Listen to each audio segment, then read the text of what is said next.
نحمده ونصلي على رسوله الكريم اللهم صل على محمد وبارك وسلم اعوذ باللہ من الشیطان الرجیم بسم اللہ الرحمن الرحیم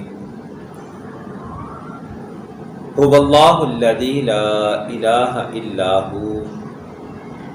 عالم الغیب والشہادہ هو الرحمن الرحیم۔ ناظرین، آج ہماری گفتگو کا موضوع ہے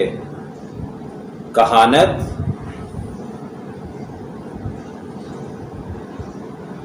یہ کہانت کیا چیز ہے؟ یہ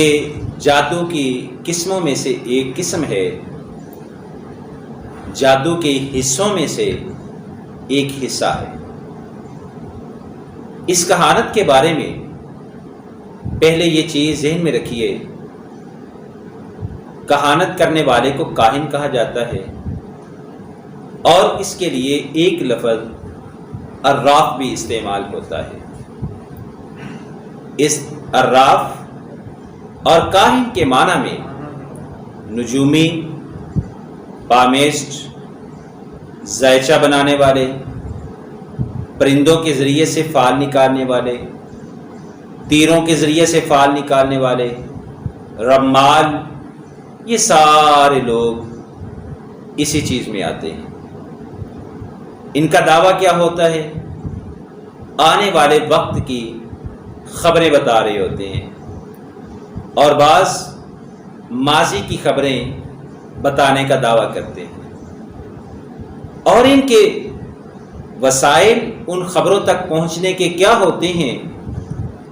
وہ شیاطین، ان کے جو چیلے ہوتے ہیں، ان کے ساتھ منسلک وہ خبریں لا لا کے اپنے ان کاہنوں کو، ان نجومیوں کو لا کے بتاتے ہیں، اور اس میں یہ اضافہ کر کے لوگوں کو یہ خبریں بتا کے غیب دانی کا دعویٰ کرتے ہیں، اور لوگ یہ سمجھتے ہیں شاید یہ بڑا متقی، پرہیزگار، صاحب کرامت اور صاحب کشف آدمی ہے، جو ہمارے پچھلی گزری ہوئی باتوں کو بھی جانتا ہے اور آنے والے وقت کی بھی خبریں دے رہا ہے۔ لیکن یاد رکھیے، اللہ کے رسول صلی اللہ علیہ وسلم نے فرمایا، حدیث کے اندر آتا ہے، صحیح مسلم کی روایت ہے، آپ نے فرمایا من اتی عرافا فسألہ عن شیء فصدقہ بما یقول لم تقبل لہ صلاۃ 40 یوما۔ جو شخص کسی عراف کے پاس آیا، کسی نجومی کے پاس آیا، کسی کاہن کے پاس آیا، یہ ذہن میں رکھیے، عربی لغت میں ڈکشنری میں عراف اور کاہن ایک ہی معنی میں مستعمل ہیں، ایک ہی معنی میں استعمال ہوئے ہیں، لیکن اس میں ایک تھوڑا سا فرق یہ ہے، یہودیوں کے جو مذہبی پیشوا ہوتے تھے اور وہ غیب دانی کا دعویٰ کرتے تھے، انہیں کاہن کہا جاتا تھا، اور جو مذہبی پیشوا نہیں ہوتے تھے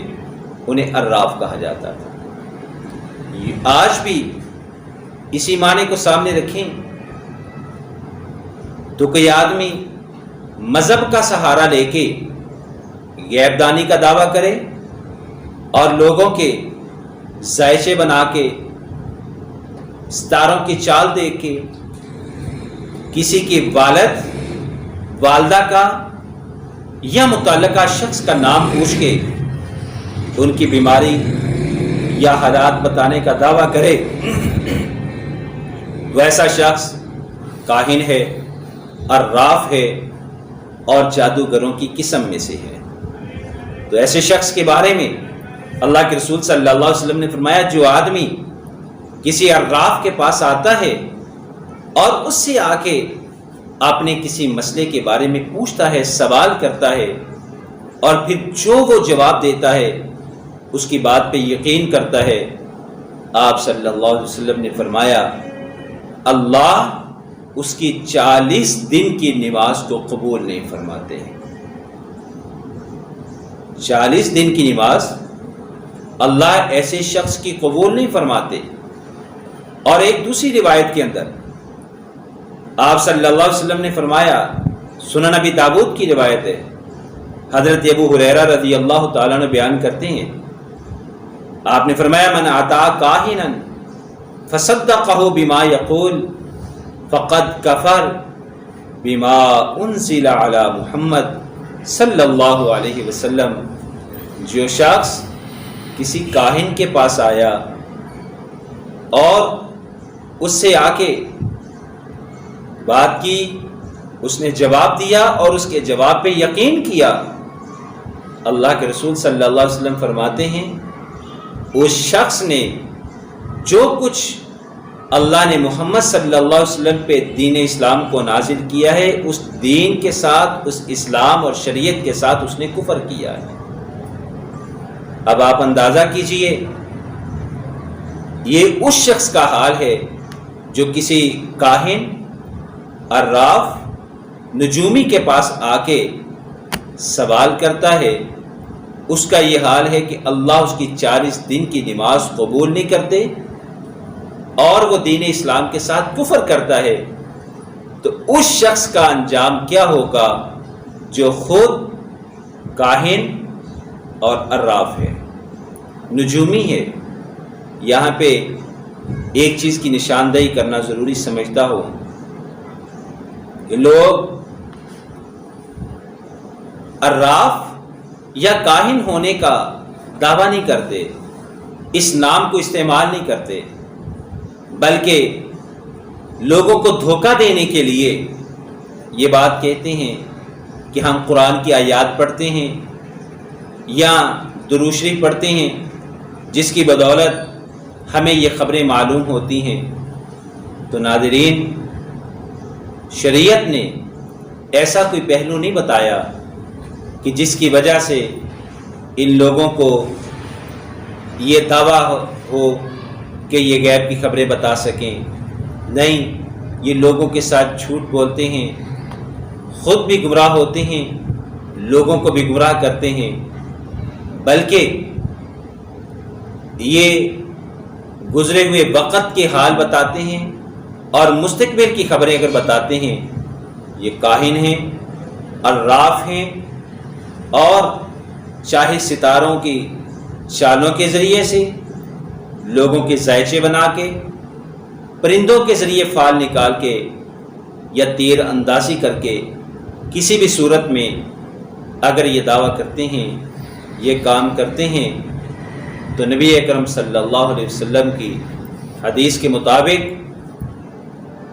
ان کے پاس آنے والا شخص اللہ اس کی 40 دن کی نماز کو بھی قبول نہیں کرتے، بلکہ وہ شخص دین اسلام کے ساتھ کفر کرتا ہے۔ کیوں؟ کہ غیب کا علم اور عالم الغیب ذات صرف اللہ کی ذات ہے، اللہ کے علاوہ کوئی عالم الغیب ذات نہیں ہے۔ جو شخص ایسا دعویٰ کرتا ہے، شیاطین اس کے وسائل اس کو مہیا کرتے ہیں اور شیاطین اس کے سورسز بنتے ہیں جو لوگوں کو اور اپنے چیلوں کو آ کے، چانٹوں کو آ کے لوگوں کی باتیں بتاتے ہیں اور وہ اس میں مزید باتیں ایڈ کر کے لوگوں کو بتاتے ہیں اور لوگ اسے بڑا پہنچا ہوا سمجھتے ہیں۔ ضرورت اس بات کی ہے کہ ہم ایسے لوگوں سے خود بھی بچیں، اپنے دوست احباب کو بھی بچائیں۔ کیوں؟ کہ ایک عقیدہ ایسی چیز ہے جس کی بنا پہ آدمی کی نجات ہونی ہے۔ اگر عقائد تباہ ہو کے عقیدہ ختم ہو گیا تو پھر یوں سمجھیے سارے اعمال پھر ختم ہو گئے۔ اگر عقیدہ محفوظ ہے تو آدمی محفوظ ہے۔ اللہ ذوالجلال ہمیں عقیدہ توحید مضبوط بنانے کی اللہ توفیق عطا فرمائے۔ اللہ ہمیں برے عقائد سے محفوظ فرمائے اور مولا کریم ہمیں ایسے کاہنوں سے، عرافین سے، ایسے منجموں سے اللہ ہمیں محفوظ فرمائے۔ وما علینا الا البلاغ المبین۔